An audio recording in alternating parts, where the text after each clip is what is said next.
Good morning, everyone, and welcome to the class. We are doing the revision of the chapter International Organization, and under this chapter, we are doing India and the UN reforms. And in this context, we have discussed that India always supported that there must be a restructuring of the UN, and it is the opinion of India that if the UN is not restructured, then its influence, its power will uh, decrease. And one of the most important concern of India is that the composition of Security Council. It must be more representative. As we can see, 193 members are there in the UN, but only 15 members are there in the Security Council. So it is highly unrepresentative, and moreover, it is undemocratic also, because it is not based on the principle of equality. So India is of the opinion that the number of countries must be increased, number of member countries in UN, the permanent members as well as the non-permanent members. Moreover, India is also claiming that the permanent seat must be not only be increased, but India also claimed that it should be included in the Security Council as a permanent member. This is one of the claim which is done by India, and in support of this claim, there are many basis on what India is claiming this. Like first of all, we see that we are the second most populous country in the world, and 1/5 of the world population is belongs to India, and this population is our asset, not an liability. And moreover, we are seeing कि India is the largest democracy. We have a stable democracy from the last 70 years. The democracy has become stronger in our country, and India has also participated in all the initiatives of the UN. UN peacekeeping force में India ने अपना contribution दिया. World peace और security को ensure करने में India का contribution रहा है. Not only this, our economic growth, the rate of economic growth, economic development, that is also one of the most important basis for claiming the permanent membership in the Security Council. And we see that we are also making regular financial contribution to the UN, and we have never went back on the payment. हमारा जो भी UN को रहा है वो routinely, regularly किया है, timely किया है. And on the basis of all these things, India claiming that it must be included in UNSC as permanent member. And what we can observe, that if India is included in the permanent membership, then it will increase the influence of India in the world politics. As we in the previous class, the last sentence which we were discussing was that only the reputation for being powerful makes you more influential. So when you have the reputation among the people, among the different countries of the world, that you are powerful, then it increases your influence only by that reputation. So when if we are included in the permanent members of the Security Council, that is going to help us in all the field. हर तरह से हमारे लिए वो helpful होगा, और India की जो power है वो आज हम जहाँ हैं उससे हम आगे जाएंगे. It is sure, but what we find, it is not an easy task. it is not an easy task to get permanent membership in the UN, because the permanent membership was given only to 5 countries in 1945 when the UN was founded, and at that time these 5 countries were the most powerful countries. So now the scenario has changed. India among other countries also. There are some other countries also which are growing in their power, and which are also claiming permanent membership in the Security Council. But we can see that it's not an easy game. First of all, the most important thing about this, what are the obstruction in achieving this permanent membership in the UN. The first obstruction we can say is from our neighbor Pakistan, with which we have a very troubled relationship. We have so many wars with our neighbor. So we see that Pakistan is never going to support it, and not only this, our conflicting relationship with Pakistan is going to obstruct this claim. हमारा जो claim है कि हमें permanent membership मिलना चाहिए, if we were having a peaceful relationship with our neighbors, तो वो claim हमारा strong बनता, but we are not having peaceful relationship with Pakistan, we are not having peaceful relationship with China. So these are the obstructions, because if you are involved in a conflict, we can say a very deep conflict, है ना. ये ऐसे conflict हमारे China के साथ, पाकिस्तान के साथ है, जो कि काफ़ी लंबे टाइम से चले आ रहे हैं. So the conflict has a very deep rooted conflict is there between India and its neighbors, especially Pakistan and China. So these type of situation are never going to help us in getting the permanent membership, because if you are not having good relationship with the neighbors, then there will be a kind of atmosphere that this veto power will be used against Pakistan. China is also already there in the Security Council permanent member, so that will not be a reason. But अगर पाकिस्तान के साथ जो हमारा relation है वो एक बहुत बड़ा cause बन रहा है, तो because if we are becoming permanent members, then veto power मिलेगा, and this veto power can be used against our country with which we are not having good relations, and with which we are having conflicting deep rooted conflicts. तो ये हमारे रास्ते की सबसे बड़ी, जिसको हम कहेंगे, अड़चन है. Then China is also not supporting India, that is also one of the reason. And other than this, there are other problems also, like we have not signed NPT and CTBT, isn't it? And we have gone for nuclear explosion, first time in 1974, then in 1998. So by these explosions, now we have now become a nuclear weapon country, है ना. हमारे तो इससे क्या हो रहा है कि this is not going to make our point strong, because हमने जो न्यूक्लियर टेस्ट किया, that test was band.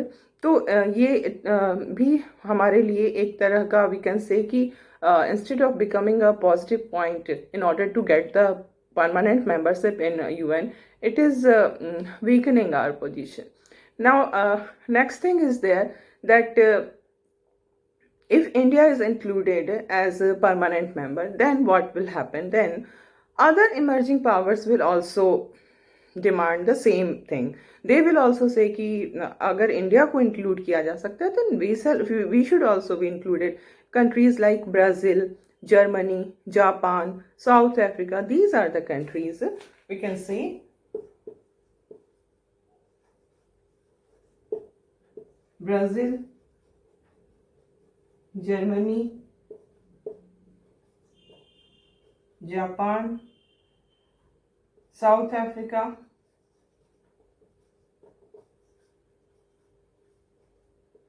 they will also going to support demand this permanent membership. Actually they are claiming, these countries are claiming, but अगर हमें मिल जाती है तो फिर इनका क्लेम और भी क्या हो जाएगा, स्ट्रांग हो जाएगा. तो इस तरह के प्रॉब्लम्स जो हैं वो आएंगे. And there are many who are of the opinion that in the permanent membership of Security Council, what we find that two continents, Africa and South America, is not they are not represented, है ना. अगर हम देखें तो जो हमारी security council के permanent members हैं, यूएस हैं, यूके है, देन फ्रांस है, China and Russia. So US belongs to North American continent, UK Europe, France Europe, China Asia, Russia Eurasia में आ जाता है, half part is in Asia, half part is in Europe. तो अगर हम continents के accordingly देखते हैं तो in this what we find कि South America and Africa are not represented. No single country from these two continents is there in the permanent members. So there are many who are of the opinion that these two continents, Africa and South Africa, they must be represented. If there is any kind of expansion of the permanent membership of the UNSC, then in that situation, what is the first requirement? According to some, the first requirement is to include some country, include one country each from South Africa and from Africa and from South America, because these two continents are not represented at all in the Security Council. Asia से तो फिर भी China है, रसिया का भी जो Eurasia में आता है. तो इस तरह से Asia is there, the representative of Asia is there in the Security Council, but there is no representative from South America and Africa. So what we can conclude that though India is claiming and we have reasons behind it, we can present so many bases on which we can claim कि हमें मिलना चाहिए permanent membership, but what we find, it is not an easy task. It is a very very tough job, not only for India but for any country to be included in that permanent membership, because जो world politics है उसमें अगर कोई भी एक new country, if a new country is included in this permanent membership, तो वो उसका बहुत ही मेजर इम्पैक्ट होगा पूरी वर्ल्ड पॉलिटिक्स पे, जिसको हम कहेंगे काफ़ी कुछ चेंजेस, मेजर चेंजेस आ जाएंगे. जो बैलेंस ऑफ पावर है वो चेंज हो जाएगा, नए समीकरण बनेंगे. तो ये चीज़ें जो हैं, these are going to impact the world politics in a very substantial manner. So it is not easy for any country to be included in UNSC.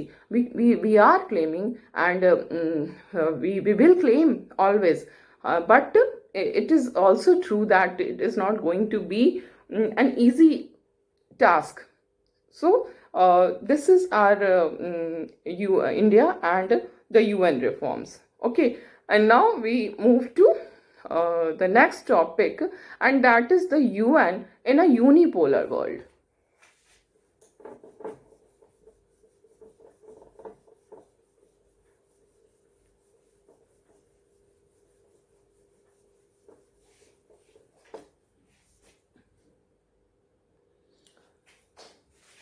The UN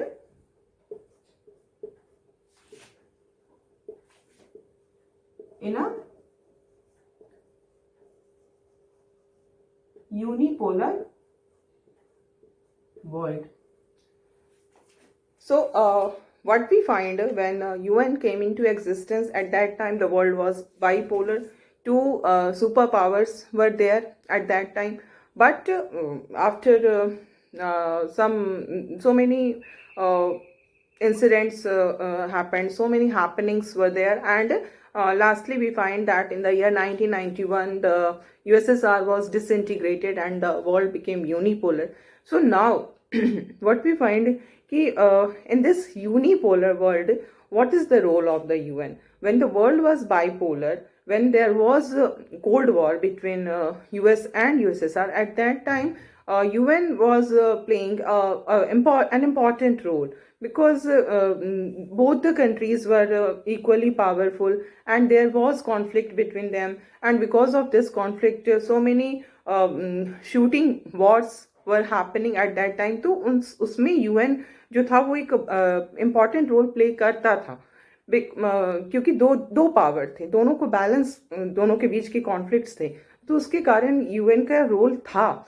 but आज के समय में जिस वर्ल्ड को we are facing this the world which is unipolar, इस unipolar world में US जहाँ पर ऑल पावरफुल है, from the viewpoint of economy, from the viewpoint of military, from the viewpoint of technology, from the viewpoint of all kind of development, US is the most powerful. No country can no country can match its power, है ना. Remotely भी match नहीं कर सकते हैं कोई country उसके power को, आज यूएस जहाँ पर है. तो इस तरह के यूनिपोलर वर्ल्ड में यूएन का क्या रोल रह जाता है?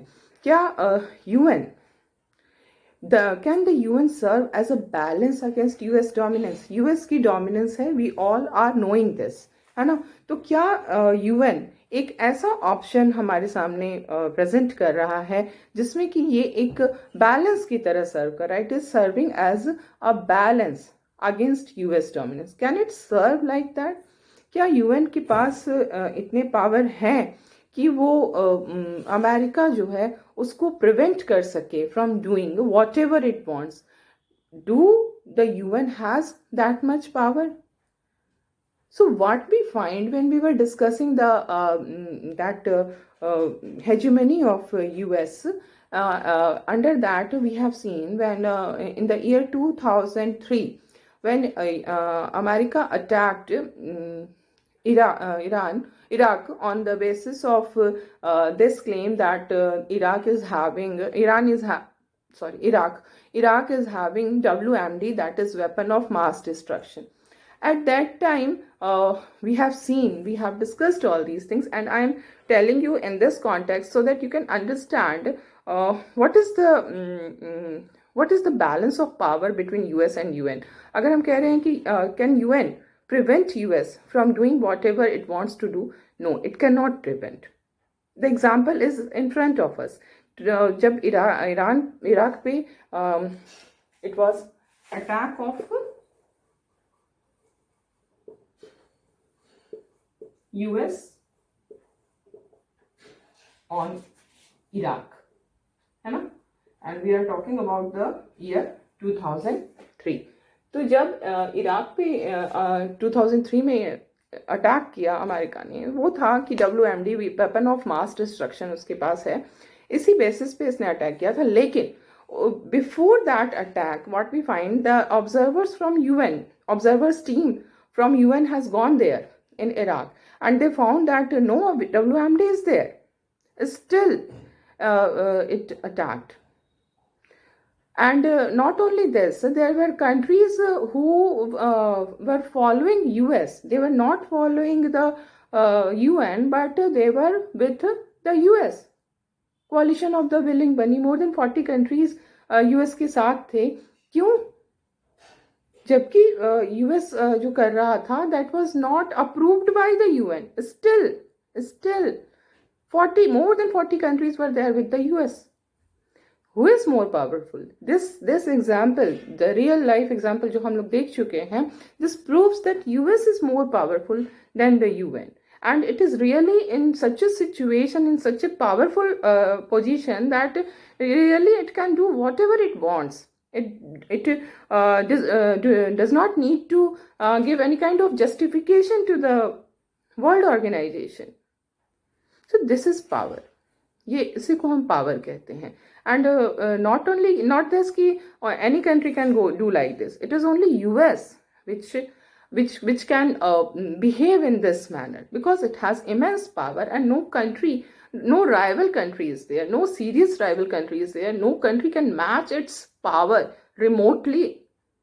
So this is the condition in this situation. That is why the question is, what is the role of UN in a unipolar world? एक unipolar world के अंदर UN की क्या रोल रह जाती है?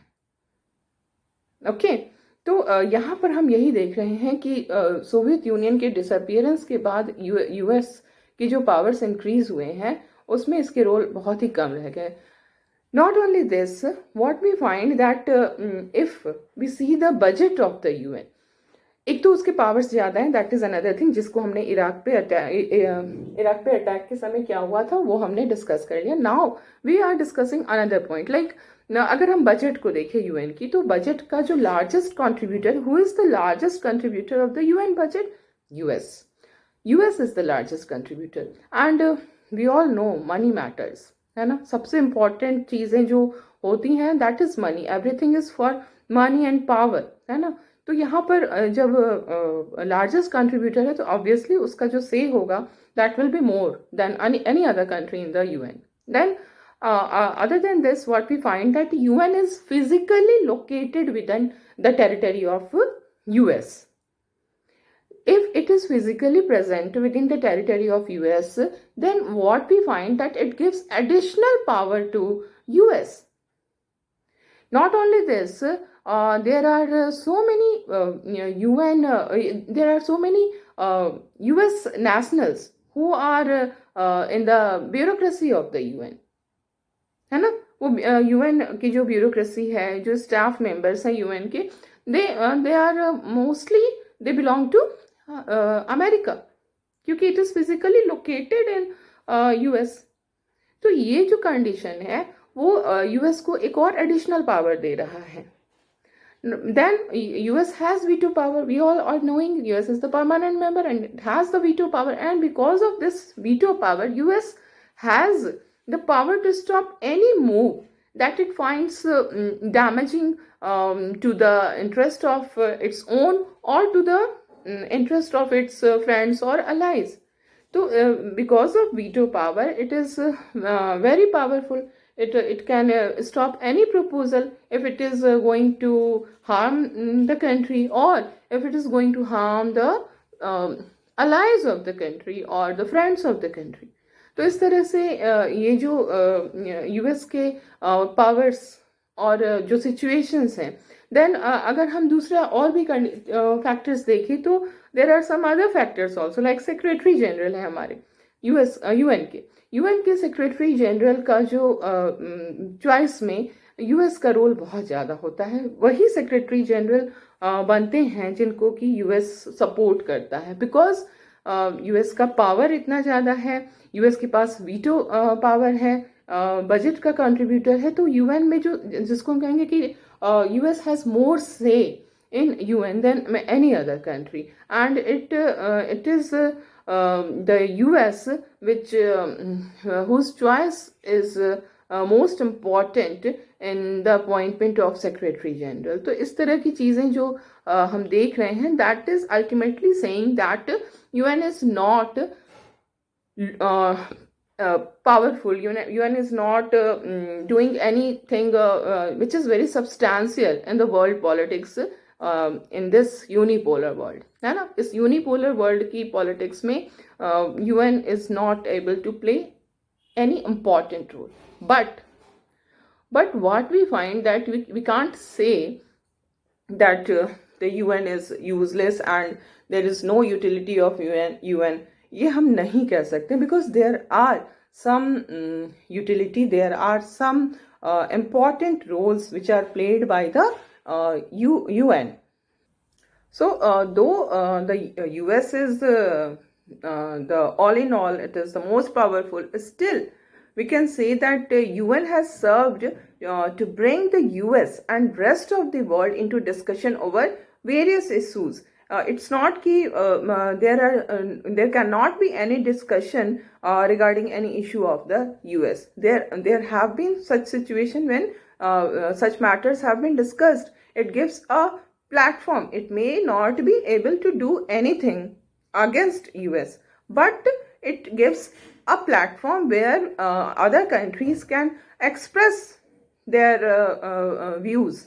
That is very important. It is not कि हमारा जो व्यू है उसको एक्सेप्ट कर लिया जाए, but what is important, at least we should be, we यहाँ पर हम कह रहे हैं other countries के लिए, we should be in such a situation that we can have a platform to express our views. We can have a platform where if we are expressing our views, the whole world is listening. That is important. ये जरूरी नहीं होता है कि हम जो कहें उसको मान लिया जाए, बट एटलीस्ट हमें इतना हमें एक प्लेटफॉर्म ये मिलना चाहिए जहां पर हम अपनी बातों को कह सके, and that platform is provided by the UN only. So UN is meaningful. It is relevant. आज I am telling you that 2003 में जो हुआ, we are discussing it. तो हमें पता है that the US is misusing its power because it is all powerful, because there is no country to match its power. तो at least we are knowing ना कि वो गलत कर रहा है. अगर UN नहीं होता तो हमें तो इस तरह की बातें हम कर ही नहीं पाते कि WMD के लिए वहां पर ऑब्जर्वेशन टीम गई और उसने कहा कि उसके पास, इराक के पास WMD नहीं है, स्टिल US ने अटैक किया. तो ये चीजें एटलीस्ट हमारे दिमाग में तो हैं. हम भले उसके लिए, it's okay, we are not able to do anything against US, but at least we are knowing the things. That is the most important thing. That is making our view regarding the world politics. So circumstances of life always change. कल क्या होगा, no one can knows. आज US hegemony position में है. हो सकता है क्योंकि hegemony जो है ये हमेशा कभी भी ऐसा नहीं होता है कि a single country remains at the dominant position for always. Change is the only constant. तो चेंज तो होना ही है, बट इससे हमें वी आर लर्निंग बहुत सारी चीजें जो अदर कंट्रीज हैं उनको एक्सपीरियंस हो रहा है. तो UN जो है वो हमें प्रोवाइड कर रहा है प्लेटफॉर्म. UN जो है वो एटलीस्ट इसकी US अगर मनमानी करता है तो वो that comes before the people of the world. तो दैट इज इम्पॉर्टेंट. ओके, तो इसके अलावे अगर हम अदर पॉइंट्स को भी देखते हैं तो US is very much, UN is very much important. Like we know we have 193 members are there in the UN. So it is very much important that there must be an organization where all the countries of the world are together. है ना? There are so many problems. Security problems are there, social problems, economic problems. तो there must be an organization जहाँ पर कि हर country जो है वो अपना representative send करता है और वो वहाँ पर उन चीज़ों को discuss करते हैं. तो ये एक feeling देता है कि we all are one, है ना? The whole world is a single unit, and this is represented through the UN only. So that is the importance of UN. Okay, and it may be also कि in future we will be able to modify the attitude of US, and UN will play more important role. Okay, and not only this, what we find that in present time there is connectivity, है ना? We have discussed globalization. In globalization we have seen कि जो हमारा connectivity है that is increasing. The whole world has become smaller. Incident of one place is affecting the incident at the other place. पूरी दुनिया सिमट के बहुत छोटी हो गई है. हमारा जो कनेक्टिविटी है वो बहुत ज़्यादा बढ़ गया है through these technology and communication के डेवलपमेंट के कारण ये सारी चीज़ें हो रही हैं. हमारी इंटरडिपेंडेंस जिसको हम कहेंगे वो बहुत ज़्यादा इंक्रीज कर गई है इन मॉडर्न पीरियड. तो ये जो हमारा इंटरडिपेंडेंस हो रहा है, हमारे लिंक्स हो रहे हैं, हमारे कनेक्शंस हो रहे हैं, ये पूरी दुनिया को, वर्ल्ड को एक यूनिट के फॉर्म में ला रही है. एंड अगर हम if we see the population of the whole world, it is more than 7 billion people. तो ये जो यूएन है, अगर यूएन नहीं होता तो how you can be think of that more than 7 billion people are living together. So UN is giving, we can say, a kind of leadership to us. We are just like at present we are facing the COVID-19 pandemic. In this situation of pandemic, WHO, which is an specialized agency of UN, that is giving us direction. It is leading the whole world. We are waiting for whatever is the official statement of the WHO. So these things are very important. जहाँ पर 7 billion, more than 7 billion people are living together. We need an organization जहाँ पर कि हम सब एक हैं, हम सब के प्रॉब्लम्स एक है. प्रॉब्लम्स लाइक दिस, जैसे जो डिजीज वाली प्रॉब्लम है, environmental problems, these are not confined to a single country, and these problems cannot be solved by a single country. For this there is need of cooperation among countries. Who will provide this cooperation? UN is there. So we can't say that in the unipolar world the UN has become unimportant and it has no role to play. No, it's not like that. UN is playing a very prominent role, and in future the role is going to be increased because technological advancement is there, and ये जो हमारी connectivity है, it is going to increase. It is not going to decrease, but we are going to more connected with each other, and with this we will need more an international organization. So this is all for today. We will discuss some specialized agencies of UN in the next class.